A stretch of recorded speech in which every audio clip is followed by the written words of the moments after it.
Ela se colocou atrás dele, puxou o gatilho e sentiu o alívio que tanto precisava. Diante do juiz, Marianne Bachmeier tinha acabado com a vida do homem que violou e assassinou brutalmente sua filha.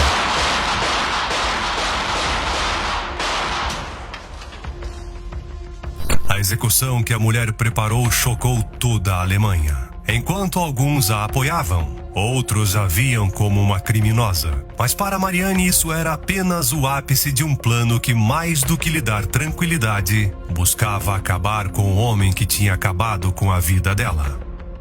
A sentenciaram a apenas 6 anos de reclusão, mas ela cumpriu 3. O juiz havia entendido a motivação e como sua cabeça funcionava naquele momento, mas anos depois ela revelaria a verdade por trás de tudo.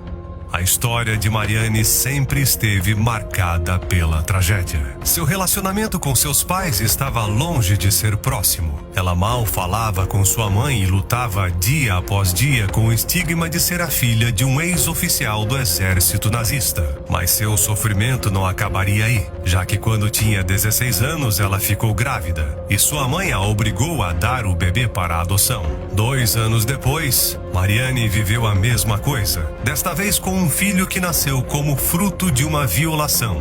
Uma das muitas que ela sofreu ao longo de toda a sua vida. Não havia luz na existência de Marianne, mas quando ela completou 23 anos, Anna apareceu em sua vida. A filha que ela decidiu criar como mãe solteira, sem se importar com o que isso implicava na época. Anne se tornou a menina dos olhos de Marianne. Tudo o que ela fazia tinha a ver com o bem-estar de sua filha. Nela, a mulher finalmente via uma esperança surgir para poder se afastar de todo o sofrimento que experimentou quando era mais jovem. Mas quando tudo estava florescendo, a sombra de Klaus Grabowski apareceu. Um açougueiro local que se tornou o pior pesadelo imaginável dela e de sua filhinha. Anna tinha dito à sua mãe que iria brincar com uma amiga. No entanto, ela tinha sido seduzida por Grabowski, quem a convidou para sua casa para passar um tempo com seus gatos. Isso foi o suficiente para que a menina decidisse mentir para a mãe e seguisse em direção ao lugar onde todos os seus sonhos acabariam. O que se segue é brutal. Anna chegou à casa deste açougueiro implacável e um pesadelo do qual ela não podia escapar começou. Ela foi sequestrada, violada e posteriormente assassinada. O plano do criminoso terrível era enterrar o corpo e depois agir como se nada tivesse acontecido.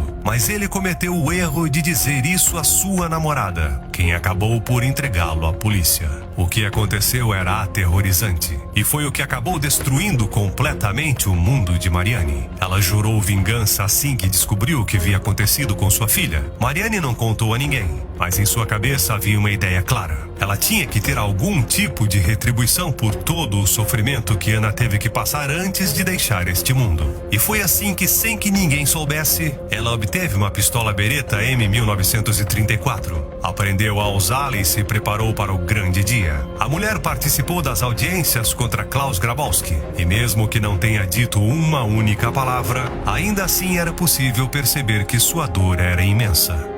Sua vez de participar chegaria no dia 6 de março de 1981. Tudo estava planejado para que ela testemunhasse contra o homem que assassinou a pequena Anna da forma mais macabra possível. Mas em sua cabeça havia outra ideia, uma muito diferente.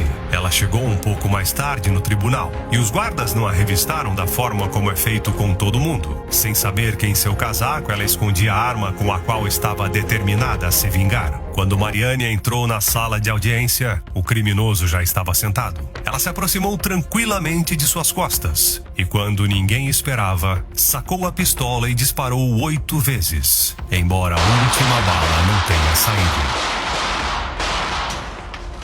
A imagem deixou todos congelados, menos os guardas que chegaram para segurá-la depois de sua vingança. Ela estava em uma espécie de transe, mas pôde dizer algumas palavras. A mulher se sentia feliz porque tinha feito justiça, mas estava frustrada por não ter podido atirar nele de frente para que pudesse ver seu rosto. Seu porco, você matou a minha filha. Queria atirar na sua cara, mas eu atirei pelas costas. Espero que você esteja morto. Mariane decidiu dizer aos investigadores que ela não estava plenamente consciente do que estava fazendo. No entanto, ninguém acreditava nela, pois muitos questionavam se ela não tinha praticado com a arma antes de usá-la. E foi aí, entre todas as perícias, que pediram para ela escrever algo em um pedaço de papel para analisar em sua escrita. Essa era uma forma de ver se ela estava em algum tipo de transe ou não. O que Mariane escreveu deixou todos surpresos. Eu fiz isso por você, Ana. Junto com 7 corações, um por cada ano que a menina tinha conseguido viver.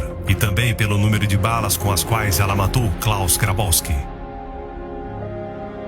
A sociedade alemã estava completamente dividida. Enquanto alguns a apoiavam e a chamavam de a mãe vingadora, outros a viam como uma criminosa que tinha feito justiça da pior maneira possível. Ela acabaria sendo condenada a cumprir 6 anos de prisão, embora tenha ficado confinada por apenas 3 anos antes de sair. Uma vez fora da prisão, ela emigrou para a Nigéria, onde se casou, mas depois se estabeleceu sozinha na Sicília, para no final voltar à Alemanha até viver seus últimos dias lá. E foi quando voltou para o seu país natal que a mulher deu sua única entrevista. Lá, Mariane confessou algo que foi especulado por anos. Ela estava em um transe no momento em que matou Grabowski? A resposta foi apenas uma, e foi a mais coerente de todas. Ela tinha preparado cuidadosamente o assassinato do homem que tirou seu ser mais precioso, aquele pela qual ela estava disposta a dar a sua vida, e que acabou partindo deste mundo.